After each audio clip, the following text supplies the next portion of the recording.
네, 하나님 말씀 보도록 하겠습니다. 하나님 말씀 시편 66편입니다. 오늘은 5절과 7절까지만 보겠습니다. 시편 66편 5절로 7절입니다.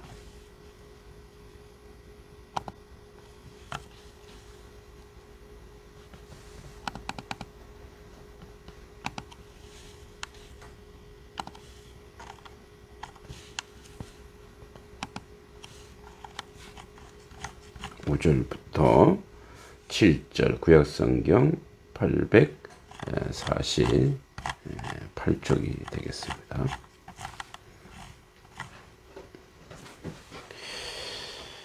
자, 함께 읽어보겠습니다. 와서 하나님께서 행하신 것을 보라. 사람의 아들들에게 행하심이 어미하시도다. 하나님이 바다를 변화 육지가 되게 하셨으므로 우리가 걸어서 강을 건너고 우리가 거기서 주로 말미암아 기뻐하였도다.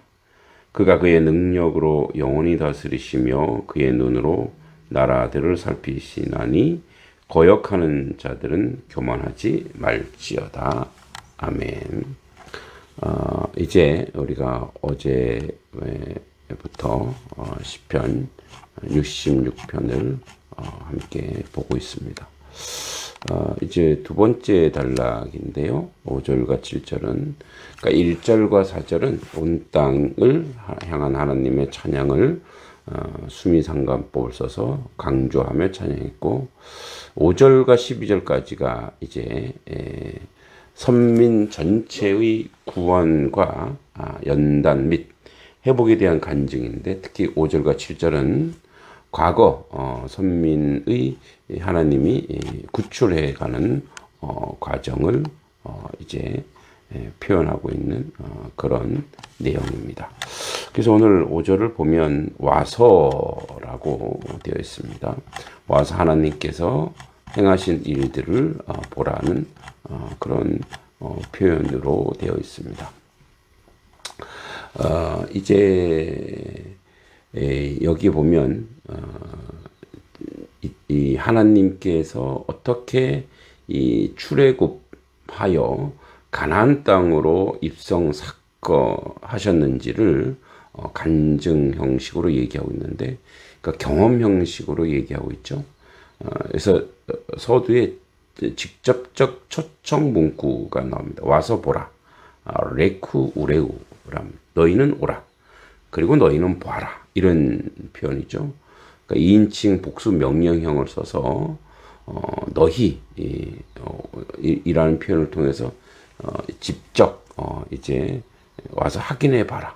그러니까 하나님께서 행하신 모든 역사가 모든 사람들이 볼 수 있을 만큼 어미하시고 그 크고 놀라운 하나님의 그 증거의 역사가 여기에 있다라는 것을 증명해내는 것처럼 표현하고 있습니다.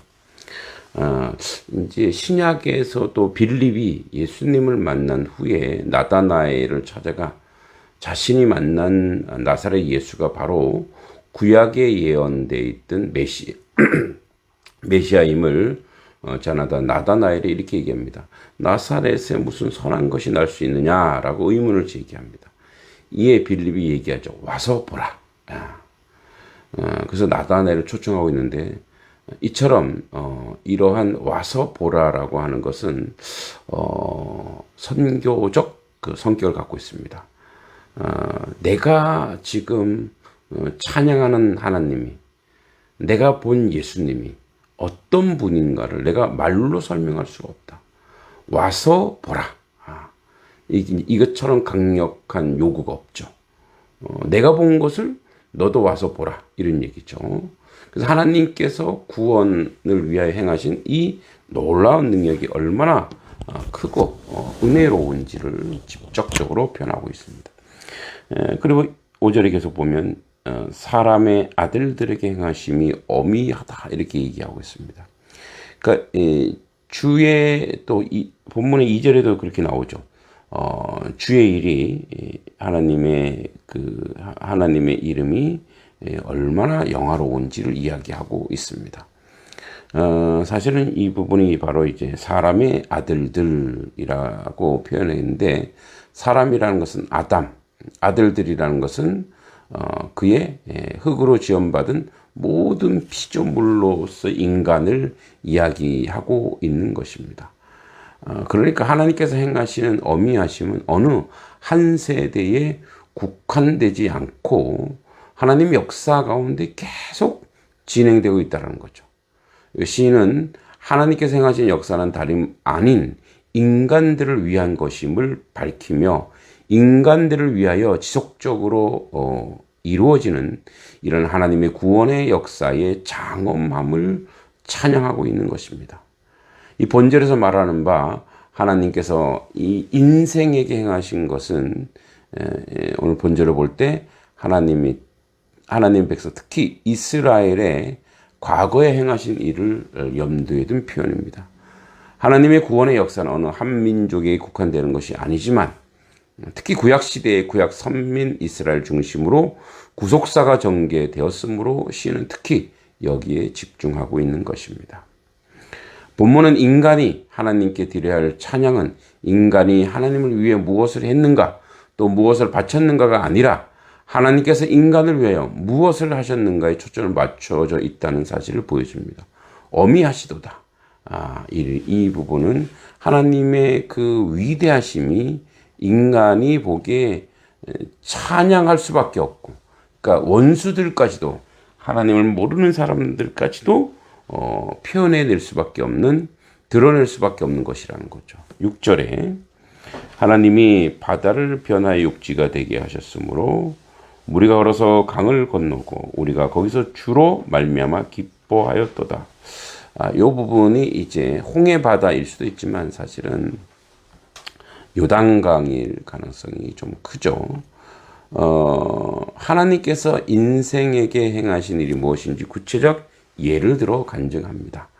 출애굽기 14장 15장의 홍해 도화 사건이 나타난 하나님의 권능을 상기시키고 있고, 또 이제 그 바다를 구약의 지중해 또는 사해나 홍해, 갈릴리와 같은 바다, 때로는 나일강 같은 큰 강을 사용하기도 하는 이 강, 홍해를 가르칠 수도 있고 요단강을 가르칠 수도 있습니다. 그래서 하나님께서 어떻게 하셨는가를 한번 바라보라 이런 얘기죠. 그러니까 이스라엘 백성들이 신앙을 유전시킬 때 꼭 이 얘기를 합니다. 하나님이 바다를 변화 육지가 되게 하셨다.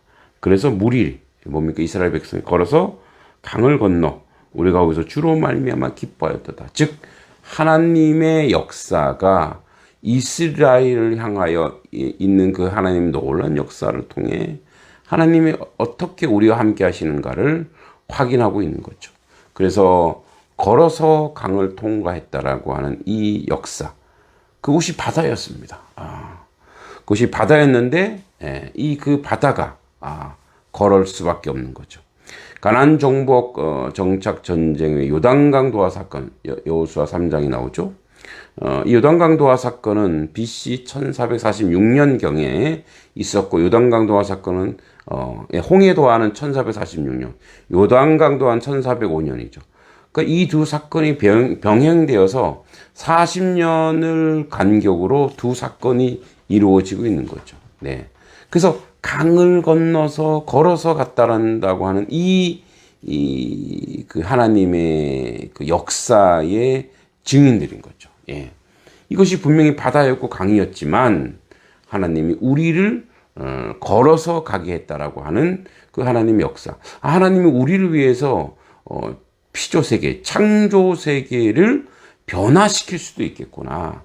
그러니까 이게 얼마나 감격스러운 거냐면 하나님이 자연 세계를 우리를 위해서 얼마든지 바꾸시고 변화시킬 수 있다라는 거죠. 그래서 우리가 주님을 위해서 기뻐할 수밖에 없다라는 거죠. 홍해나 요단강 도하의 체험이 그들의 경험이 얼마나 크고 놀라운 것인가를 이야기하며, 그래서 그 이스라엘 누린 기쁨의 강도가 얼마나 크고 감격스러운 건지 너무너무나 기쁨이 충만해 있는 그런 모습을 표현하고 있는 것이죠.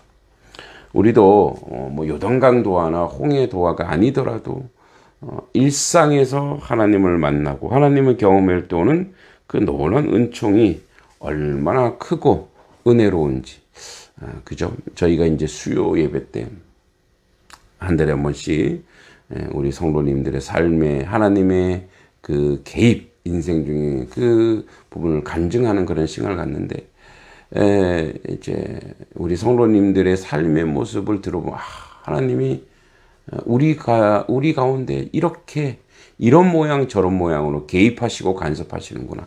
그러니까 임마누엘, 즉 하나님이 우리를 떠난 적이 없구나라고 고백할 수밖에 없죠. 마지막 7절에 그가 그의 능력으로 영원히 다스리시며 그의 눈으로 나라들을 살피시노니 거역하는 자들은 교만하지 말지어다.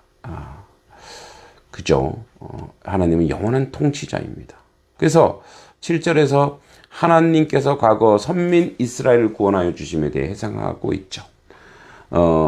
우리 5절에서 이 세상 만민들을 향해 와서 하나님께서 행하신 것을 보라고 명령했습니다. 이제 본절에서 시인은 과거 선민 구출을 위한 하나님의 역사를 본 결과를 선민들이 자신들이 얻어야 할 교훈에서 취해야 할 태도를 제시하고 있습니다. 하나님께서 그 능으로 영원히 처리하신다는 것과 그의 눈으로 열방을 감찰하신다는 것을 알아야 한다는 것이죠. 하나님이 통치하신다. 마샬, 다스리시다. 영원히 하나님이 우리 인생을 통치하신다는 거죠. 신 하나님께서 그 능력으로 영원히 치리하시고 통치하시고 감찰하셔서 눈동자처럼 우리를 보고 계신다는 것을 기억해야 됩니다. 거역하는 자는 교만하지 말라. 하나님의 뜻을 거역하는 자는 교만하지 말라는 거죠. 그러니까 교만하면 그분의 은혜와 은총 가운데 살 수가 없고, 그리고 그분의 은혜와 은총을 알지 못하는 자는 기쁨과 평강이 없죠. 그래서 하나님이 오늘도 우리를 영원히 다스리시고 계시고 통치하고 계시는 것을, 그분을 믿고 그분을 신뢰하고 그분 안에 있을 때 그 역사가 우리 가운데 나타난다는 것을 기억하시기 바랍니다. 오늘도 하나님께서 우리의 삶의 여정 가운데 함께 하신다는 것을 기억하시기 바랍니다. 기도하겠습니다. 하나님 은혜 감사합니다. 영원히 통치하시는 주여, 그것도 인생을 위하여, 사람을 위하여, 하나님의 백성을 위하여 그렇게 물이 땅이 되고 바다가 걸어갈 수 있는 곳이 되어 하나님의 자녀와 백성을 위해서 얼마든지 피조세계, 이 자연세계를 하나님이 변화시키고 이끌어 가신다는 것을 기억합니다. 오늘도 하나님의 통치가 우리 인생 가운데 있어 그 위대한 감격을 통해 기쁨과 은총을 누리는 하나님 백성 되게 하여 주시옵소서. 예수님의 이름으로 간절히 기도하옵나이다. 아멘.